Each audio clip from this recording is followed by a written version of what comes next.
everybody, and welcome to a brand new episode of the Geek Buddies. Hey! Yeah. We're back at it for another week of geeky goodness. We got so much to talk about in this particular show. We got some trailers to jump into. We got some Star Wars Kathleen Kennedy conversations to have with South Park. We've got some Sicario 3 updates, and we're definitely going to talk about that big Variety article from Tatiana Siegel breaking down some more of the behind-the-scenes dysfunction, dare I say, going on at Marvel. So there's a lot for us to get into. Let's not waste any more time, and let's introduce ourselves. I am the Outlaw John Rocha, writer, producer, and host here on the Geek Buddies. I am Michael Vogel. I'm a writer and producer of animated TV shows and movies. And this is Shannon McClung. I'm an animation writer and a television actor, where you can see some of our current work every weekend on YouTube with the third season of Strawberry Shortcake, Barry in the Big City. And also, Strawberry Shortcake, The Perfect Holiday, is out on Netflix right now. Really? Oh, that's great. Yeah. All right. Awesome. Got out there early, so get the holidays started right. That's good. That's good. I've already put on the Christmas music. Unfortunately, no one is selling Christmas trees yet, so I have to wait until that happens. But I'm ready to go because fuck Thanksgiving.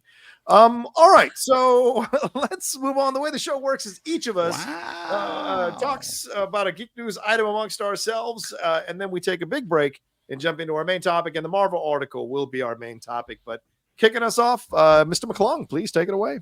With trailers.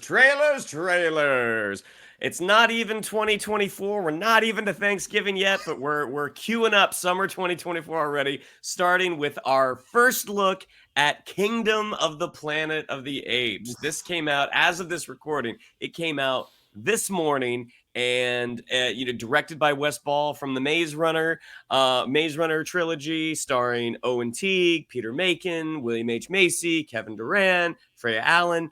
This is not a direct sequel, as I was reading. Like, this is a continuation of the story, but not a direct sequel to War of the Planet of the Apes that came out in 2017. This one was put in development after Disney's purchase of Fox.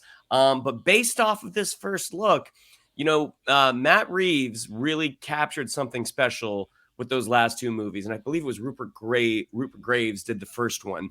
But they really relaunched this franchise in such an interesting and unique way with the advent of the CGI apes, but with Andy Serkis's portrayal of Caesar. This looks to be a fantastic continuation thus far. Granted, it is only a teaser. It's only about 90 seconds, but this looks like a fantastic continuation of this story of, the apes being the dominant species on planet Earth. But gentlemen, I'll throw it over to you. Johnny, why don't you take it away? What did you think of our first look at Kingdom of the Planet of the Apes? I hate apes.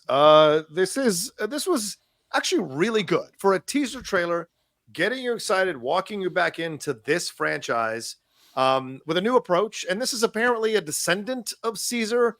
So as you said, Shannon, a continuation, maybe not a direct sequel, but a continuation, and certainly under different people in charge of the franchise now. So maybe going in different directions. But I like that what seems to be teased here is that this young lead wants to find out how this society came to be. And it makes sense. As you become more intelligent, as you become more aware of things, as you become more thoughtful, you start to wonder about your existence and how you came to be. We're still dealing with that nowadays from so many people. So it makes sense the kid would want to find out what the origins of this society is and why the humans are treated the way they are. So in a way, we're going back to almost the beginning of this franchise in reverse, in that the apes are now in charge. The humans are huddled away and kept in cages or scared or what have you, experimented on possibly. And seeing the new villain, really harrowing. But the costumes, the set pieces, everything about this, I think, struck all the right chords. And those electric sticks, which feel like pruners, are pretty scary to see. So I thought this was a damn good trailer. Mikey, what'd you think? Yeah, I think the Rise of Planet of the Apes, what's the middle one? Rise of Planet of the Apes, Dawn of the Planet of the Apes, and War for Planet of the Apes.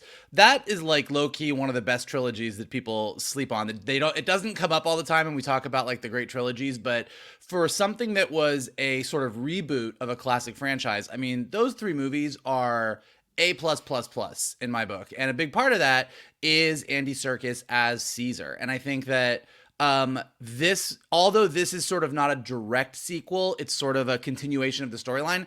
It really does look like it's taking it to its logical conclusion. I mean, what we have now is the world that we know from this trilogy, and it looks like it's kind of caught up to where the world was in the very first Planet of the Apes movie with Charlton Heston. But because these movies have always put the apes front and center and the humans as secondary, instead of having a Charlton Heston human character being the one that uncovers everything, we have an ape character as our lead, as our protagonist. And I think when you think of just the development of the CG itself and the motion capture and all the ape technology, to go from all of the apes that we had in the beginning and the gorillas and everything else, but having Caesar be like the only one who talked, then having like Koba, and then having all of the other apes starting to talk in the third one, but not everybody, to having a world where the apes are like fully intelligent, speaking, the ruling class, like it feels like a melding of the newer trilogy with the best of the classic in all the right ways. Like, I am so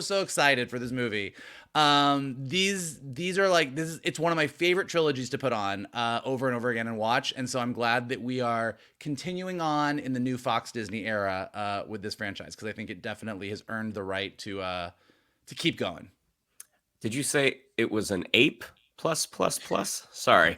And that was Rupert Wyatt. I didn't, and I won't. Too late, it's out there. And that was Rupert Wyatt who directed Rise, not Rupert Graves. Rupert Graves is an actor. Oh, right. But agree with you all. I mean, I thought this just looked so stunning. And not really being familiar, I've not seen any of the Maze Runner films, and so not really being familiar with Wes Ball's work. I mean, just visually, this just looks pretty stunning, and it does seem like the humans have sort of are starting to revert back to that feral state, like kind of how they were getting to in War. And if this is another trilogy, who knows? Maybe at the end of movie 3, we have a certain blonde-headed astronaut pop up. Hey. But Kingdom of the Planet of the Apes comes out May 24th, next summer, Memorial Day. Our second trailer certainly seems like it could be a summer movie. It seems like a lot of fun, but it is the big screen adaptation of The Fall Guy, starring Ryan Gosling, the guy who is Kenough. I got nothing. Kenough. There you go. You got it. Emily Blunt, Hannah Waddingham, Winston Duke, Aaron Taylor Johnson. I mean, this is just a really comedically stacked cast. And for those of you who remember the Lee Majors series, it is about a Hollywood stuntman who kind of moonlights as a little bit of a private eye. And this one just checks off all the boxes. I love this easy role that Ryan Gosling has fallen into in this stage of his career, where he is obviously a very, very handsome man, can act incredibly well, and he's also just really freaking funny. So Vogel, I'll throw it over to you first. What did you think of our first look at The Fall Guy? I honestly don't think it's fair that Ryan Gosling is as hot as he is and as funny as he is. I just don't think it's right. I think God should like go like, you get this one, you get that one. Like Ryan Gosling, great dramatic actor, great comedic actor. His abs are worldwide famous. This is great. I mean, as far as a follow-up to what he did in Barbie this past summer, this is just cementing him as like one of the funniest people in Hollywood. Like, he's hilarious in this trailer. And Emily Blunt low-key does comedy great. Like, we all think of Emily Blunt and we think of Sicario and we think of these dramatic roles. We think of A Quiet Place, but like, think of her back in Devil Wears Prada. Like, she is straight up hilarious. So the two of them together, just even from the trailer, it just looks like the chemistry is great. I mean, just the banter, the back and forth between them. It just looks ridiculous and stupid and super, super fun. It really made me think, you know, we've talked about this before on the show. Like, when we all grew up in the era of movie stars. We grew up and it was like, oh, that Tom Hanks movie is coming out. That Julia Roberts movie is coming out. Like, you know, that Denzel Washington movie is coming out. And now, even though some of these actors are still big and can still put seats in theaters, it's not quite the same. Like, we live in the era of franchises now. But watching these two, I'm like, oh yeah, I'm going to go see the Ryan Gosling, Emily Blunt movie. Like, I don't really care that it's the big screen adaptation of The Fall Guy. I don't have that much love for The Fall Guy.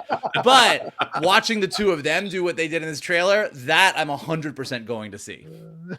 Johnny, what'd you think? Well, as an avid watcher of The Fall Guy, and growing up, and I was, and lover of Lee Majors in this role, and the lover of the great Heather Thomas, who I thought was criminally shoved aside for Heather Locklear.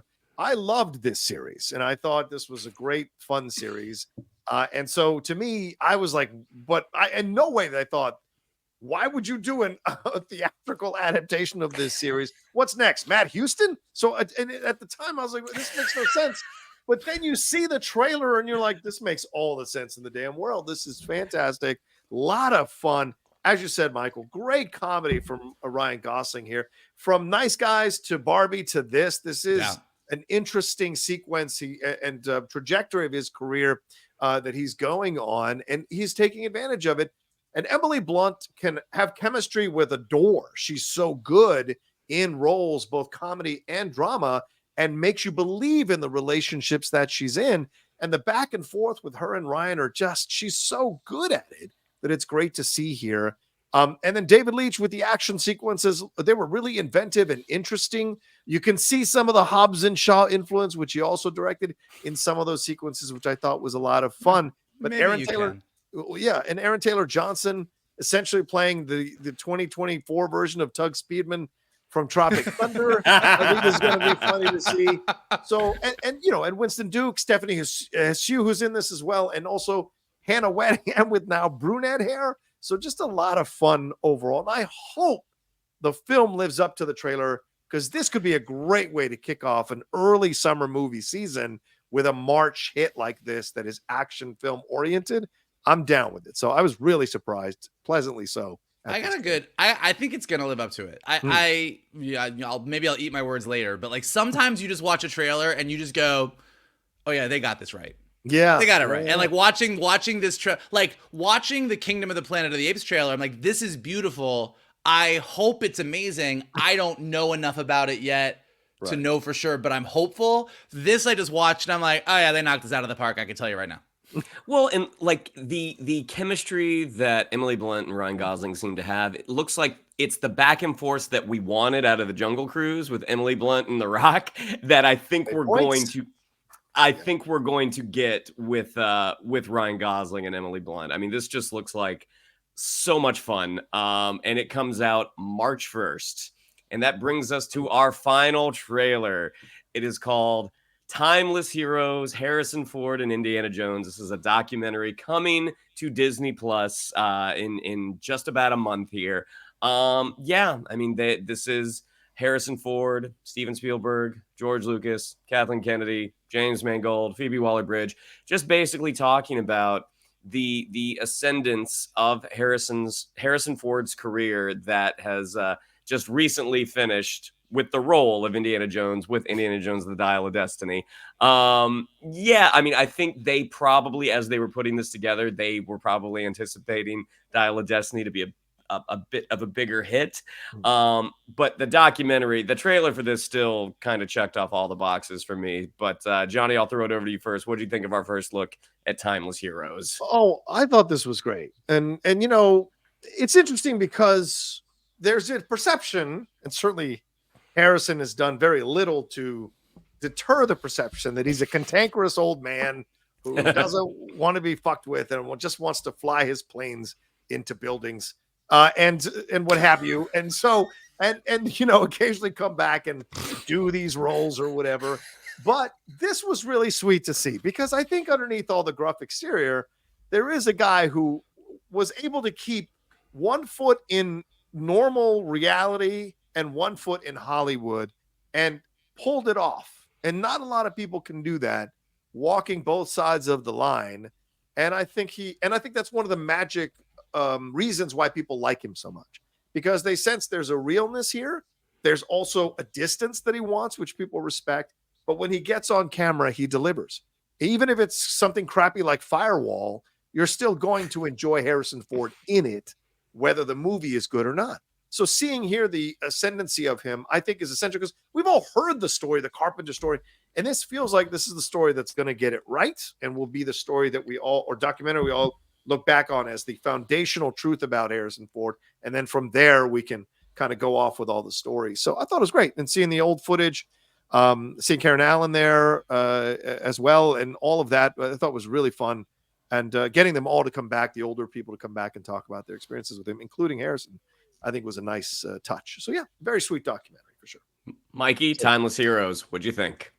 It looks timeless. Look, two things. One, Disney Plus, for all that we get our Marvel shows and we do our Loki reviews and we do our Star Wars reviews of those and we get all the Disney movies, the Disney Plus documentaries, if you are a nerd, are great. Oh, like yeah, I can't stop talking about the Imagineering documentary. You've got the Industrial Light and Magic documentary. You've got all of the Marvel Assembled behind the scenes, the Star Wars behind the scenes. They've just launched a second season of Behind the Attractions, which is all the behind the scenes and all the different attraction documentaries. They do the documentaries really well. Like, they're really, really enjoyable. Additionally, I personally, as a geek and a fan of movies, and I think a lot of our listeners as well, like, there was just this specific span of a few years where Spielberg and Lucas, buddy hanging out, and like George Lucas is like, I need someone to do music for this new space opera thing I got, and Steven Spielberg's like, you met Johnny Williams? Let me introduce you to him. And then George Lucas is like, I'm working with this guy, Harrison, and I got this, I know you can't do a James Bond movie, Steve, but I got this archaeology idea, and this Han Solo felt like there was just this overlap that was just George Lucas and Steven Spielberg hanging out, and that overlap gave birth to most of what we are still talking about all of these years later. And Harrison Ford is right in the dead center of all of that. And so I think watching this documentary will be a lovely celebration of Harrison Ford's career. It will be wonderful to just watch. He is that movie star. He is that guy that we all grew up with. And I think everything John said about him is true. But additionally, I think it will be a snapshot into this weird overlap Venn diagram George Lucas, Steven Spielberg moment that gave birth to most of modern geekdom, or at least a huge chunk of modern geekdom. So I'm very excited to watch it. Yeah, I had no clue that this was incoming. So to see a trailer for it, I was just it just warmed my heart. I mean, again, no matter what you feel about the last movie, about Dial of Destiny, watching Harrison Ford on that press tour and the amount of people that were so heartfelt and being like, thank you so much. And you did get to see him kind of open up a little bit and just thanking them back about how, playing this role was just, the honor of a lifetime. So I am super excited to see the tough outer shell of curmudgeonly old Harrison Ford get cracked open and watch a little bit of that gooey center filling drip out. So Timeless Heroes, Harrison Ford and Indiana Jones drops on Disney Plus on December 1st. She was my wife. Yeah, there you go. All right. Was my wife. Let's take a quick break. And then we'll jump into a story here from Kathleen Kennedy and South Park right after this. Do do do do do do do do do do do do do. I like it. Michael, please. Well, as Johnny said, if you don't have to wait for this Indiana Jones documentary to get a taste of Kathleen Kennedy, you can hop right on over to Paramount Plus right now, where the newest South Park special is premiered last Friday. South Park joining the Panderverse. So really quickly, if you haven't heard about it yet, in this South Park special, Eric Cartman starts to fear that he is going to be replaced by a diverse woman because he had dreams that he had dreams that he and all his friends were replaced by diverse women who were all talking about the patriarchy. And then it turns out that in the world of multiverses, there is a Panderverse, and Eric Cartman does get replaced in a multiversal twist with a black woman, and he goes to a world where everybody is a female minority.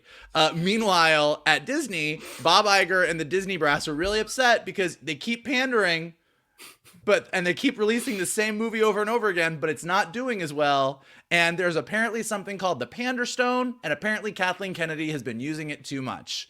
And we've got the Panderverse is Kathleen Kennedy, who looks a lot like Eric Cartman, and the real Kathleen Kennedy, who is stuck in the Panderverse with Eric Cartman. It's wild. And all you really need to know is that the Eric Cartman Kathleen Kennedy just keeps going around and telling everybody that the only way to solve the problems in any movie is to put a chick in it and make her lame and gay. So that is what she keeps doing. So basically, South Park has taken a crack at woke culture, Kathleen Kennedy, Disney, the multiverse, and also toxic fans who send in a lot of letters to Kathleen Kennedy. And so, shocking nobody, people on the right have already come out loving on this. Elon Musk is a big fan, and Gina Carano wrote a novel about what she thinks about it, and her opinion that Kathleen Kennedy is now going to come for Matt and Trey, the South Park creators, and take them out, and that we're all going to see that Kathleen Kennedy really is the devil, because Gina Carano is going to milk that Mandalorian issue of hers for the rest of her life. Yep. But gentlemen, have you watched the Panderverse special yet? Yes. I have not. Oh, no, I looked up a couple of clips. I have not seen it yet, but the clips that I saw, I laughed. I was like, this is really funny. I mean, when Trey Parker and Matt Stone go after somebody, I mean, they don't hold back. And I think at this point, after they went after Spielberg and Lucas for raping Indiana Jones. Yep. Oh my God. If they manage to survive that, I don't think Kathleen Kennedy is out for blood. I imagine she's probably not thrilled, nor is Bob Iger. But I don't think I don't think Gina Carano's opinions are rooted in reality. Yeah. But Johnny, Johnny, for your money, you watched the whole special. What do you think? I thought this was genius. Was it fair? Was it funny? Was it hilarious? Was it off base? Give me all of it. I thought it was really well done. Look, there's a thing that Trey Parker and Matt Stone occupy a very unique place in our entertainment sphere, in that when they come after you, they don't just come after you as a reaction. They actually write this like really interesting, nuanced take on what they're going after. Because people, as you said, Mike, both the people writing the letters complaining about Kathleen Kennedy and Kathleen Kennedy are skewered in this episode. And I love that. It's a fair episode, because I also think what I got out of this episode is that Trey Parker and Matt Stone are saying you can't just put diversity in for diversity's sake, which is also the complaint that a lot of us who have been pushing for diversity and representation in these films and in these TV shows are getting tired of seeing ourselves. And I'm sure people in the LGBTQ plus community as well. Don't just put in a gay character and give them one scene or one quick kiss and shove them into the door. You know, these are the things. At this point with some of these movies, we'll take an entire scene. We usually get about 0.3 seconds. Give me a fucking scene. I'll take it. But that's what I'm saying. And so I think what Trey Parker and Matt Stone were really definitely doing here is pointing out that there is not enough there's not enough good execution being done of behind the scenes in terms of writing and creating these characters and making them work in these projects, so that when the diversity happens, it makes sense and it's good. And I look at America Chavez in Multiverse of Madness, terrible rollout of a fantastic character with a great legacy in Marvel Comics. And if they had done a better job writing that story out, giving her much more to do, making it a much more interesting character, then the diversity wouldn't have seemed so obvious. And I think that's what they're also kind of highlighting, is that they've been putting this in, but haven't done the work to make sure that people can accept it and like the diversity by writing these characters in much more fuller and interesting and complex ways. That's more of the serious approach. Comedy-wise, brilliant. I love me a good takedown, and especially if you can make me see your point of view and make me laugh along with it. I dug it to pieces. And who else better than Cartman, who is a mini MAGA movement all to himself, to be replaced by a person of color, a woman of color. I just thought it was genius. And so I really was blown away by how smart, because they've been a while since they've done one of these that has been this good, so. Yeah, I agree with you wholeheartedly. I think in typical South Park fashion, I think you get the Elon Musks and the Gina Caranos going, hey, look, they did it. They really got him. And you're like, wow, you really kind of missed the whole episode, didn't you? You really missed the point. And like, this is what they've always done, is that this is where I think South Park does better than most adult animation when it goes into satire, because it's never fully one-sided.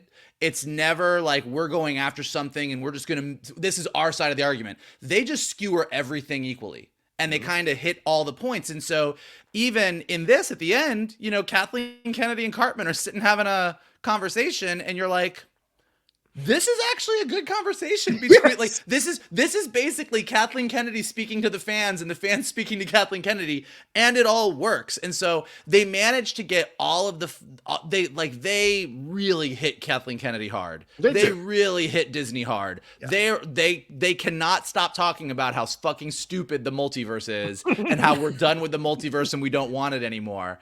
And just woke culture in general, because to your point, I think that, look, I think all three of us would say, and if you've listened to the show, you've heard us say it before, that diversity in all content, but since we talk about geek stuff particularly, diversity in geek content is super important. Yeah. But it's not great when you pander. Right. And a lot of studios, not just Disney, sometimes pander. Yeah. But then sometimes when they do something good and create a solid character, the right goes, oh, they're still pandering. And you're like, nope, that one was a good one. So I think like South Park trying to make that distinction was really, really smart. But yeah, going after the woke culture when Stan and Kyle are sitting in the principal's office saying, well, this black woman says she's Eric Cartman.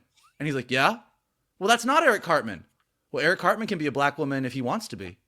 Well, but it's not Eric Cartman. Well, I think you might have a problem with black people. You probably don't like Black Spider-Man. You're like, no, like, what are you talking about? Like, it was just, they nailed it. So if you haven't checked it out, go to Paramount Plus and watch it. I think if you like Kathleen Kennedy and Disney and Star Wars, you'll like it. I think if you hate Kathleen Kennedy and Disney and Star Wars, you'll like it. And God love that there's anything in this world that all sides of geek culture can agree on. So go watch South Park. There you go.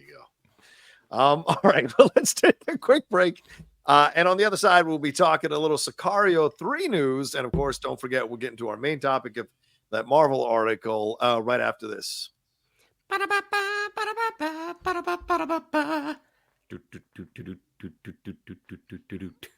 was like, is that Sicario music? No. No. Okay, I was just threw me off there. Sicario 3. Everybody's dead. All right, so let's get into this conversation. As some of you may know, Sicario was one of my favorite movies. I still contend, and I think it's a favorite of ours. I still contend it is the best movie of 2015, criminally not nominated for Best Picture, nor I think was Villeneuve nominated for Best Director. But it's a film that I really enjoyed, and the sequel is fine, but it's not at the level that the original was. And now there's news coming out that both Taylor Sheridan and Christopher McQuarrie are going to be involved in the Sicario 3, the third installment in this franchise, and that Benicio del Toro and Josh Brolin are looking to come back to be a part of the franchise as well.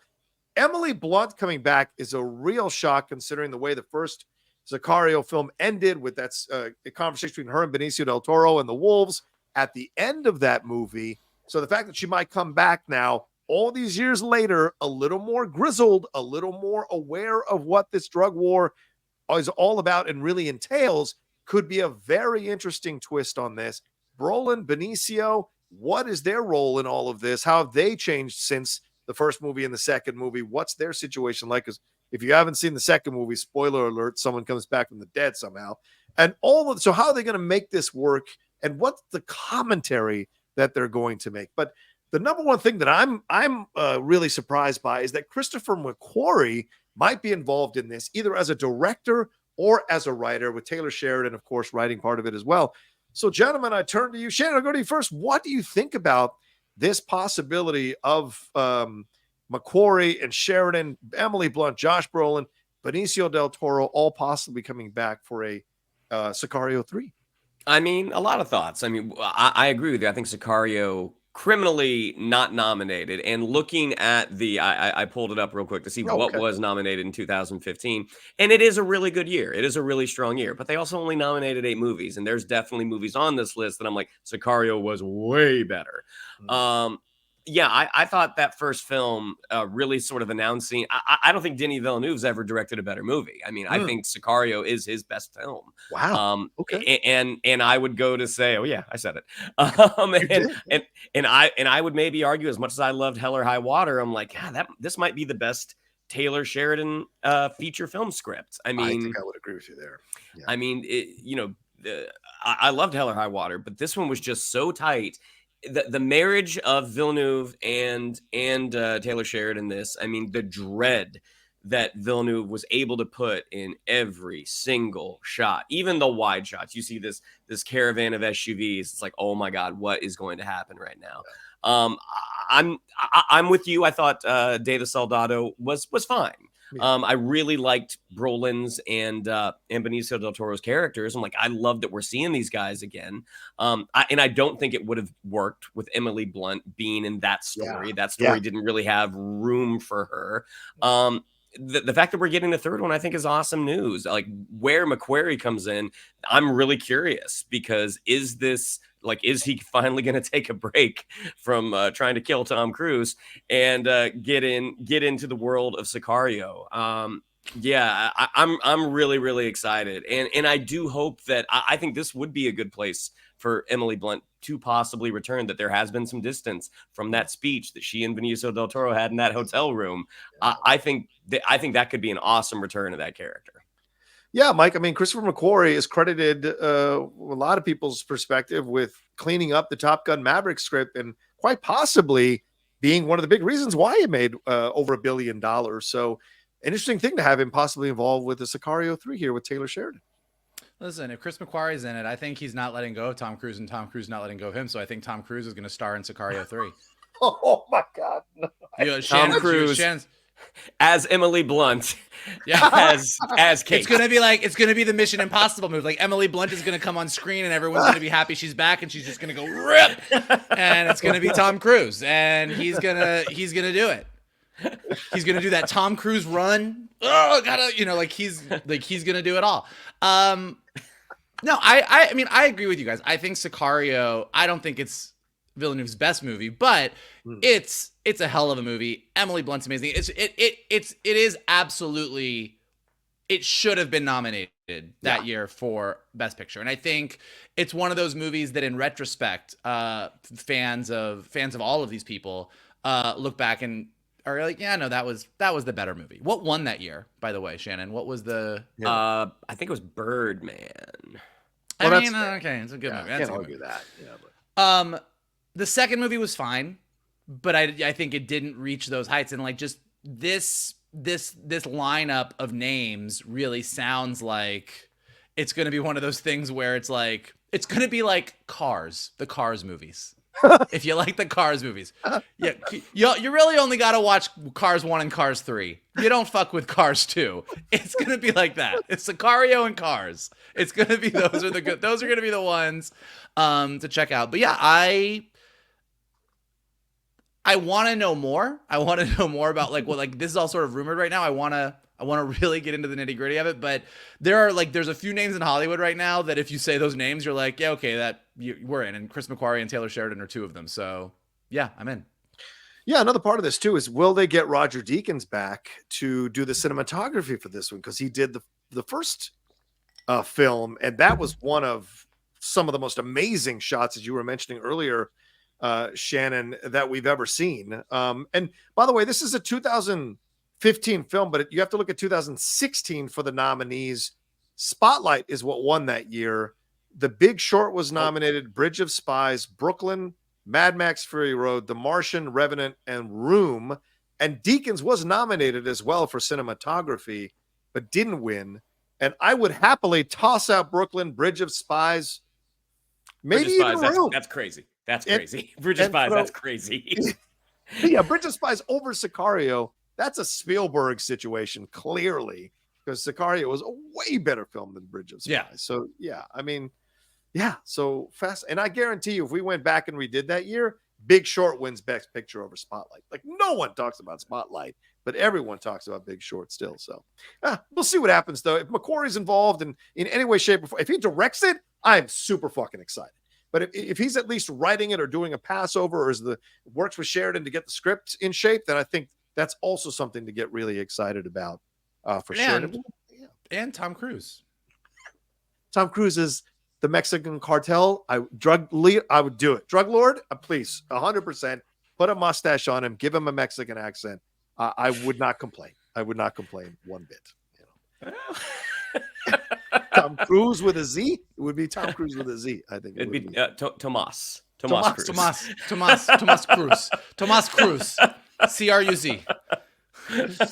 Emily, are you taking my drugs? All right, anyway, let's get out of here before I get in trouble. All right, let's take a quick break, and we'll dive into that big Marvel article. And, of course, we'll hear more about Sicario through certainly a ways away, but we'll keep you updated as it goes along. But we'll talk about that Tatiana Siegel article from Variety here right after this.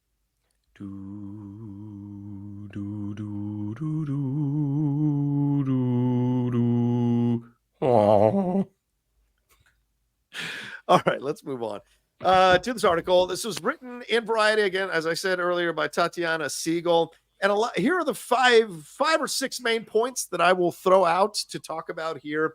One of the things they talked about in the article is how Marvel is trying to adapt. Yes, go ahead. No, I'm That's one. Okay. I'm doing your points for you. Point number one.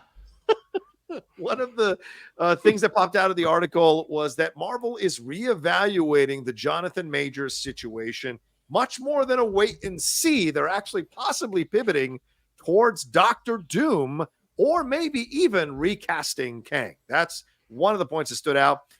There was a Marvel's update that not only talked about the budget being $250 million, which is fucking insane to consider how much it's under tracking, but also that Nia DaCosta apparently left during post-production for the Marvels to go and work on Hedda, her Hedda Gabler film that she wants to do starring Tessa Thompson. She went to London to work on it.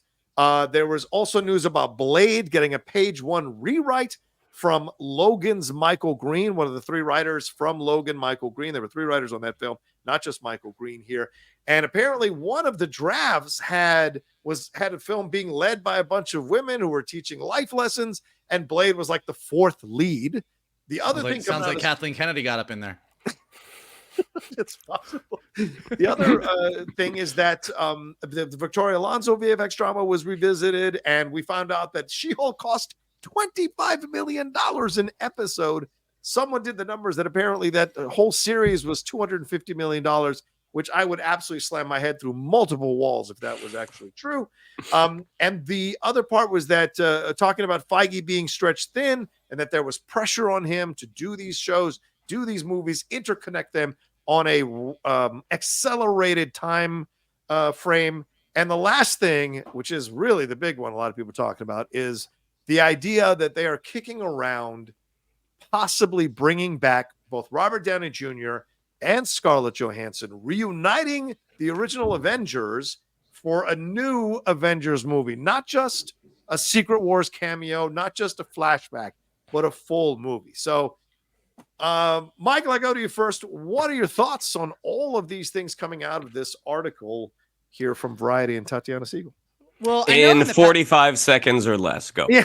I know in the past 2 weeks, we've been doing a lot of these discussions on like the Marvel book and the Ant-Man Quantumania thing, but really it's because the industry is talking about it so much. And looking at this article, you can just sort of see the fact that everyone internally at Disney and Marvel is having the same reaction that Marvel fans are having to Marvel right now. Like everybody's like, all right, guys, it's not working. Like, this isn't great. And some of the stuff is absolutely their fault, and some of the stuff is out of their control. But, everybody is scrambling to try and fix this. I think that really all of the Marvel problems, Jonathan Majors aside, all of the Marvel problems boiled down to you're trying to do too much too fast. Like, it's really, they don't have a ton of problems.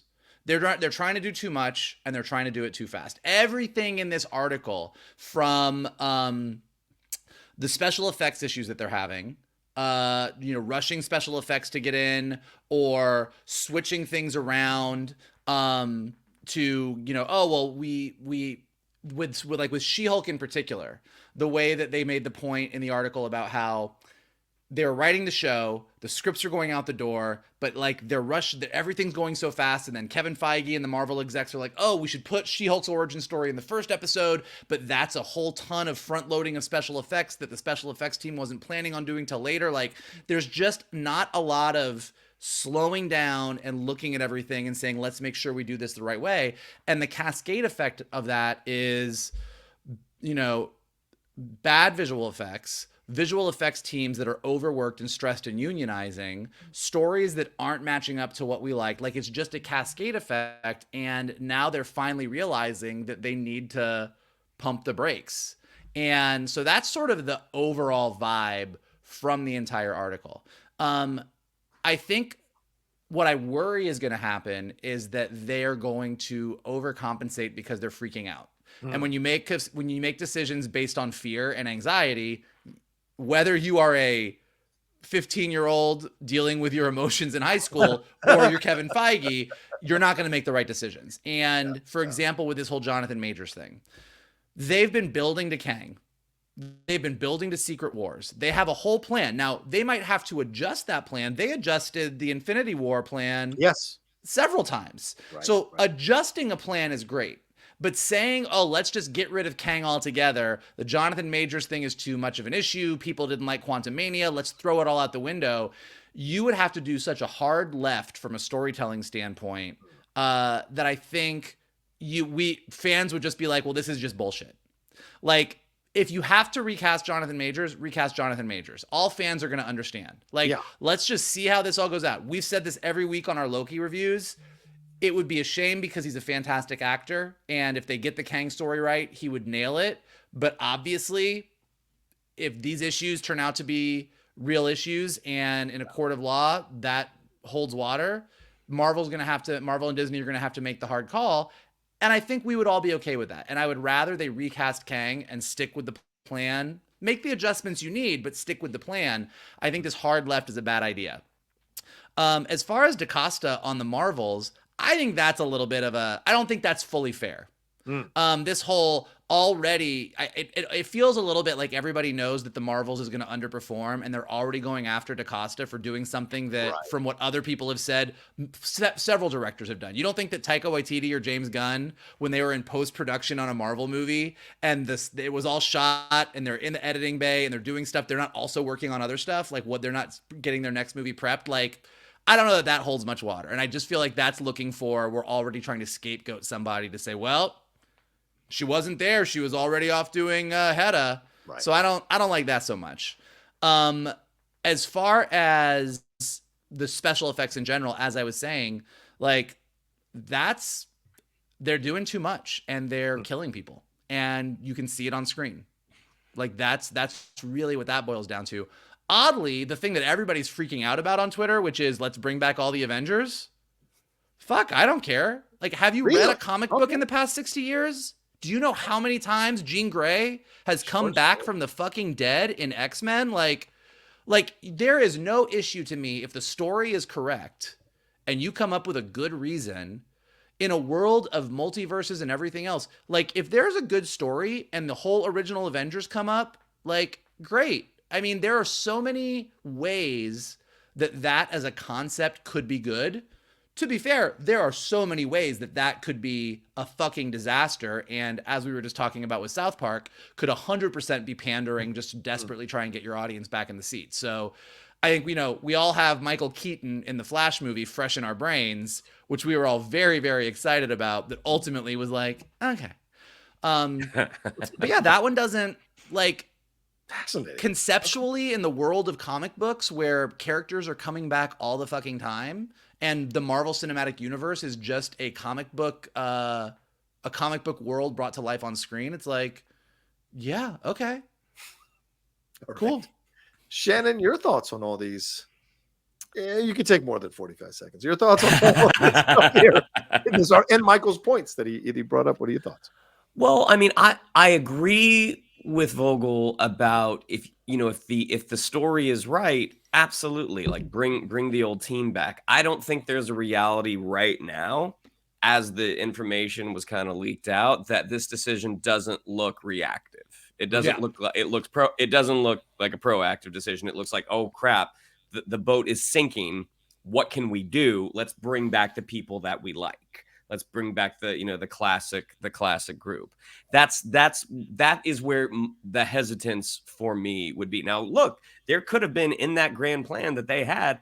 Maybe that was the plan all along, was to bring them back at the end of Secret Wars. You get one more ride into the sunset with our classic Avengers before you retire Hemsworth permanently. You retire Renner. Like this, for real, this was it. But again, just when the information leaked out, it seems tough to believe this is not a Band-Aid. I totally agree with Vogel on the Nia DaCosta situation. Yeah. A director being in post and starting work on another movie is very, very common, and it seems like right now they're trying to find the scapegoat, which really sucks for her, because even though the tracking apparently isn't the best, I mean, we haven't seen this movie. Maybe it's going to be great. Who knows? But also the idea that she has been quoted in interviews, like, when you're working on a Marvel movie, it's a different experience than working on your own movie. And this is not to say this is what her point of view, but I'm kind of like, look, you guys clearly have this movie's going to turn out the way you want it to turn out. So maybe my participation isn't as necessary as it would be, like when she did her Candyman reboot. To the Blade thing, poor Mahershala Ali. Right. I mean, no matter what you thought of Eternals, like I thought Eternals was fine. Hearing his voice at the end with Kit Harington got me so excited. I was like, man, that could be the two of them together wielding swords. I'm like, man, great. Taking out vampires. Yeah, it just seems like they don't know what that is, how you're supposed to do that. We've talked at length. Mainly Vogel has talked about, like, how do you do a PG-13 Blade? How do you do Blade correctly, but also do it that it fits into the mostly family friendly MCU? It'll be curious to see how Deadpool 3 comes out, because everyone has what they want Deadpool to be, but at the same time, you are under that MCU umbrella. It's like, okay, let's see how this works out. And to the Jonathan Majors thing, like, yeah, I mean, the idea, and I imagine that, again, as this information leaks out, we're not getting the entire story. Probably not. I would have a really hard time believing that you've announced a movie called Avengers Kang Dynasty and be like, you know what, we're pivoting to Doctor Doom. Like that's yeah, exactly. There's the X over the Kang. Like at this point, is Jonathan Majors a phenomenal actor? Absolutely. Is he the only one? No. You can find someone else. And really, I mean, depending on whether they follow the books or not, I mean, in Secret Wars, you're pivoting to Doctor Doom anyways. So why not just finish the cycle? I think that's, like, when you're reading between the lines of this article, first of all, because I do think Shannon is correct on the way it's written. It does sound like bringing back the original Avengers sounds a little desperate. But also, the framing of this article was all the Marvel execs went to Palm Springs for a retreat. Usually they're popping champagne and, like, patting themselves on the back. And this year they were like, fuck, what do we do? When you're in a room and you're like, fuck, what do we do? Someone's like, should we bring back the team? Like, bring back like that. Like, that is a very natural thing to say. And then somebody in the room would go, I mean, we could do that and it could be great and we could be shitty. Let's table that and put it over here. I think in the article, when they talk about pivoting to Doctor Doom, to me, I think that's directly them debating about Secret Wars. Like, I think that right now there's maybe, and we've talked about this, if you've read the Jonathan Hickman Secret Wars run, Doctor Doom's the big bad guy. there's a version of this, and this is kind of what I mean about a smart pivot or not. Like maybe right now Kang is going all the way. Like they had planned Kang Dynasty as Kang, and then Secret Wars, they were going to put Kang in the role that Doctor Doom played in the comics. And now they're like, well, do we maybe go back to the comics, and Secret Wars is like, there's ways that you could pivot to Doom, as Shannon was just saying, that I think would be a valid adjustment if you wanted to like de-emphasize Kang. So like there's things like that they could do. So when you read between the lines, it's like keeping in mind that a bunch of executives going to a retreat, the purpose of a retreat is to throw every fucking idea out there and then come up with a plan. So putting things out there like the whole Avengers coming back, do we bring in Doctor Doom? Like all of this seems like it's on the table, and I don't think any of it should be taken as they took this to the top. Like these were their best ideas, and they were like, Bob, everybody, here's what we got. So yeah, just to keep in mind, because I think sometimes when we read these articles, you think that you read it and like, well, there was even discussion about bringing the original Avengers back, and then you go to Twitter, and every single Twitter handle is like, they're bringing back the original team, and you're like, okay, everybody take a goddamn breath. Yeah, I think what you're saying at the end there, Mike, is what it feels like as I have a little more distance from the articles. It feels like this was a lot of stuff that was talked about. Like when you catch people at their most desperate moments, they're gonna say some pretty crazy shit. And then when they're more sane, you read back to them the things they said, and like, oh man, I really must have been off my head in those moments. And certainly what you're seeing here is not that I've ever had that experience. What you're seeing here is the Marvel doing that situation in company form, which is all these things are being thrown out there and considered. And why wouldn't you consider what to do with Jonathan Majors if this court case, which is going forward at the end of November, really turns ugly? You know, they've had other people come forward to talk about their incidents with Jonathan Majors.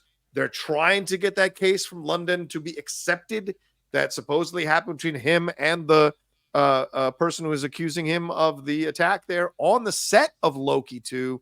She worked on the set of Loki 2, rather. And so there's a lot here that might stain brand in the long run. And is it worth it? So if we were to pivot to Doom, because someone must have read Secret Wars in that room, what do we do? How do we? One would hope. One would hope. Right. One would hope. So you're like, okay, what do we do? How do we make it work? And then you go, well, can we make it work by introducing the villain, the main villain of the Fantastic Four, before you introduce the Fantastic Four? Of course, it's a Marvel villain, but could be weird. And it has shades of introducing Black Adam before Shazam, which they'd considered over at DC, which I thought was crazy. So yeah, that makes sense. The Nia DaCosta thing, I think you're right there too, Michael. I think it's unfair because you can't tell me James Gunn wasn't working on Guardians Volume 3 while he was doing the Suicide Squad.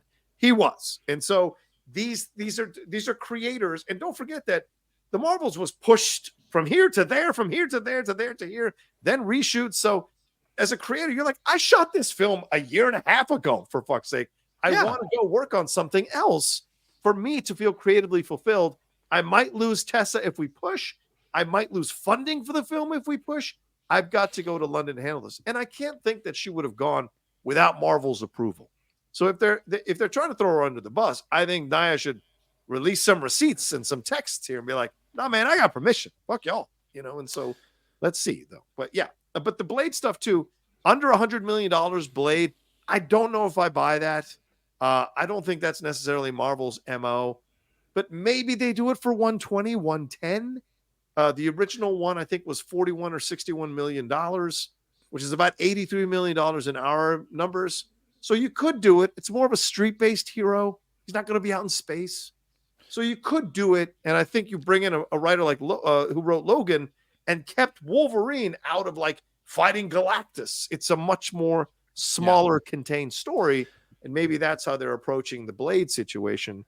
So that makes sense. I don't agree that they were just tossing around the Avengers thing. I think that's gone a little farther than maybe. You know, I just feel like maybe there have been some overtures to Robert. But if they bring back those guys, I think it's a bad message. It's because you're essentially saying to the younger actors who've come in, you guys couldn't do it. So we got to bring back the old people to take the mantle for a little while to see if we can figure out some stuff. And so I don't know if it sends the right message. But again, this gets into the context of things. Like here, Right, like of here's course. two examples. Here's two examples. Like just right out. Like so, yes. If all of the new, if Shang-Chi and She-Hulk and Miss Ms. Marvel Marvel, yeah. and Peter Parker and who the fuck is Doctor Monica Rambeau. Strange, Yeah. Monica Rambeau are all like trying to defeat Thanos or trying to defeat Kang, and they get their asses kicked, and then someone says, "We've got this," and you pan over, and it's the original Avengers, and they all run in and save the day. That's pretty horrible.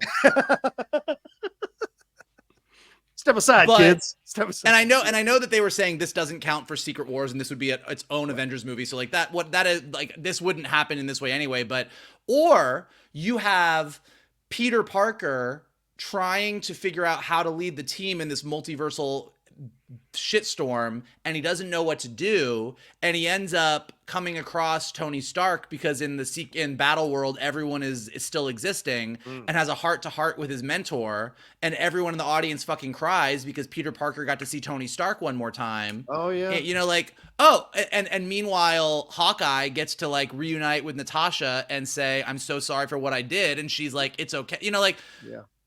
There's versions of bringing these people in that if you did it right and wrote that scene, every single one of us would be a fucking puddle in the theater and go, "Oh my God, that was amazing." I mean, there was a point in time when I heard that Willem Dafoe was coming into Spider-Man No Way Home, and I was like, please God, no, he's the fucking worst. I hate him in that movie. And then they did it perfectly. So I just think that, again, that reaction to they're going to bring in the originals and it's going to undercut every single one of the new characters because we're basically sending them a message that they couldn't cut it is in the execution. Yeah. So it could go either way. Now, given where Marvel's been lately, I think it's completely valid to worry that they're going to do it the wrong way. So I think Shannon is right about the desperation. You're right that it could very much be done wrong. The only other thing I wanted to say on the Blade front is we talk a lot about, oh, their issue is how do you do a Blade movie and like make it family appropriate. And that is absolutely one issue. But based on what's happening with Blade, I think we're way beyond that. Like the fact that there was even this version that was like, there's these 4 women and they're the leads and he's almost a side. It really just sounds like they don't even know what they want this movie to be. Like they know they want Blade in the MCU. They know they want Mahershala Ali to be Blade. They know that him and Kit Harington should do some shit together. Beyond that, it just sounds like they don't fucking know what this is. Like it sounds like with the amount of rewrites and it's a new version of this and a new writer coming in, I think they are literally just desperately trying to go, who is Blade? Yeah. Who is this character going to be in our universe? Like, what is the arc of this movie? What is his journey? And aside from what we know about Blade, which is he's hunting vampires, he's a vampire who's hunting vampires, it just seems like the stress of fitting that into the current MCU while at the same time making him a compelling character and creating a compelling story for him, like, I just think they haven't even cracked it. I think they just don't know. Which is crazy. It's been through 4 or 5 writers and they still can't crack this thing, which is mind-blowing. But it's the thing of it's not just nailing his story. It's they're trying to figure out how do we use him in the overall universe. I mean, that's kind of the corner they have painted themselves into a little bit. Is there is this expectation that anytime a new hero is introduced, it's like, what's their story? How do they fit in? I mean, because you even can see that with Shang-Chi. Like why they didn't get a sequel to that going quicker is crazy because like the movie, you know, it came out in September of 2021. Movie theaters were just starting to get back. So I feel like the article sort of unfairly maligned Shang-Chi. Like Eternals, I get, like a lot of people didn't like that movie. And there's a reason that it did not get the repeat business that a lot of Marvel movies get. I feel like Shang-Chi, I'm like, I don't know, man. It seemed like everyone pretty much liked that one. Yeah. So why they didn't get him going sooner, but knowing that they haven't really cracked the Blade story. It seems like they haven't really cracked the Blade story. The fact that Wonder Man might just be on ice. It's kind of like, okay, let's look at what we were going to do. Do we need everything? Maybe let's streamline a little bit. And yeah, it'll be really interesting to see. Like I'm reading an Avengers run right now where Blade is an Avenger. And he is such a fun character to have with your Carol Danvers, with your She-Hulks. Like this is such a fun addition. You know, you hope they're able to figure it out. But I mean, what they need to do, like, you know, if we were all there in that room in Palm Springs, like you on a whiteboard, you got to go like, okay, where are we at currently? Like, I'm assuming by the time we get to the Marvels, we're going to know the connection between Kamala's bangle and how it relates to whatever, and maybe how it relates to the 10 rings. I don't know. But like those are, so like you've got this, Shang-Chi's got his 10 rings. You got the bangle on Miss Marvel. And that's all kind of tied to some Kree shit or whatever. And then we've got the multiverse and the TVA and Kang over here. And then we got She-Hulk attorney at law over here. Nobody knows who Spider-Man is. Doctor Strange is over here with Charlize Theron just kind of hopping through the multiverse, probably like preventing incursions or causing incursions or whatever the fuck he's doing. And you put all that on a board and you're like, okay. That's what we got. Wait. It is way more complicated than we need to collect these multicolored stones. How do we get this in to like back to here? Because that's the problem, is they were doing so much, you know, I mean, and then the fact that, you know, the best thing they had going for them was finally turning Wanda into the Scarlet Witch, and then she went and got collapsed under a mountain. So yeah. You know, that was probably not smart. So like you just got to go like of all the bringing the old Avengers back, like I'm like, well, fuck that. Like get Wanda out from under that mountain. That's what we want. She was the best part of that movie. Yeah. It seems like the thing you walk away from the article, and I know we got to wrap up, is like they clearly made a decision that was COVID influenced.